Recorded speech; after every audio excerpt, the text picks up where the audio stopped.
Divine intervention. The above scenario explains the agricultural revolution as a miscalculation. It's very plausible. History is full of far more idiotic miscalculations, but there's another possibility.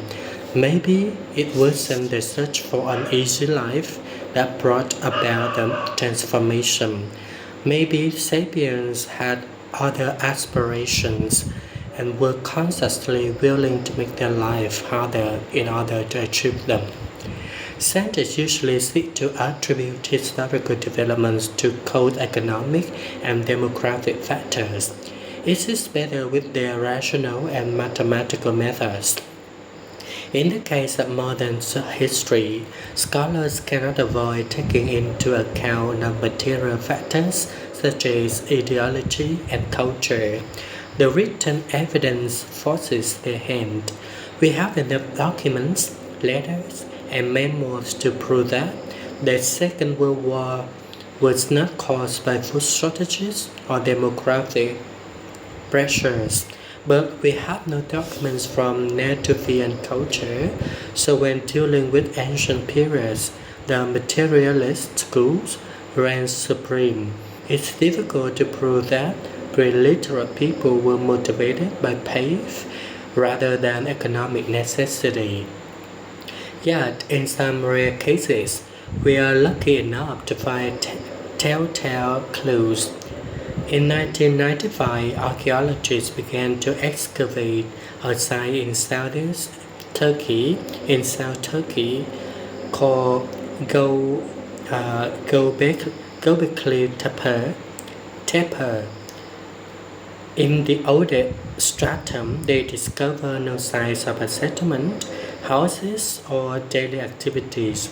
They did, however, find monumental pillared structures decorated with spectacular engravings. Each stone pillar weighed up to 7 tons and reached a height of 5 meters. In a nearby quarry, they found a half-chisel pillar weighing 50 tons.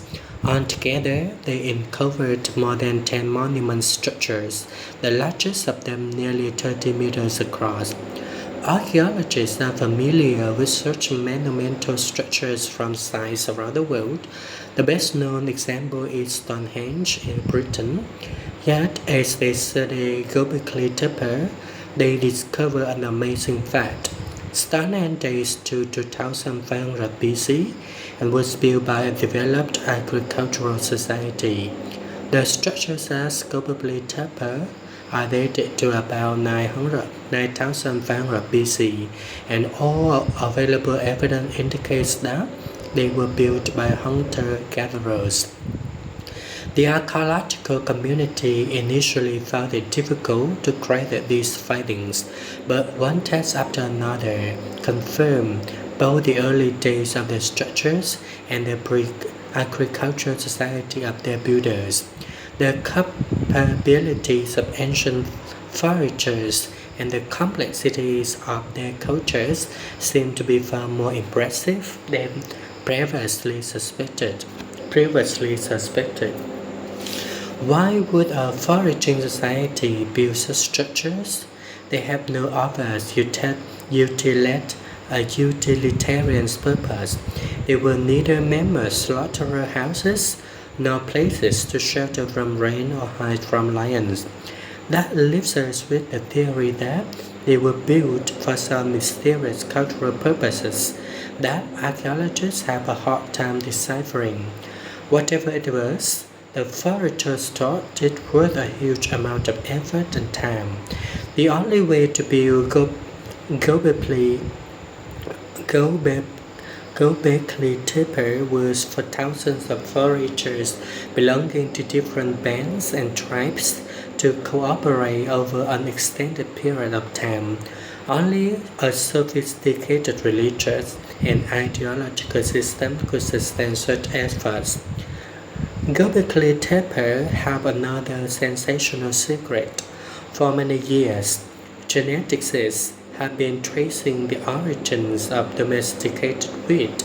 Recent discoveries indicate that at least one domesticated variant and convict originated in the Karakada Hills, about 30 kilometers from Göbekli Tepe.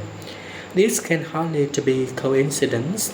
It's likely that the cultural centers of Göbekli Tepe were somehow connected to the initial domesticated of wheat by humankind and of humankind by wheat. In order to feed the people who built and used the monumental structures, particularly large quantities of food was required.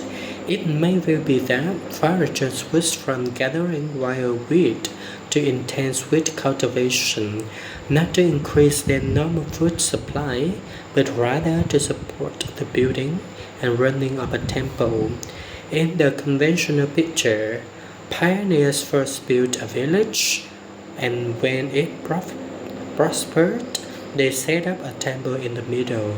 But Göbekli Tepe suggests that the temple may have been built first and that a village later grew up around it.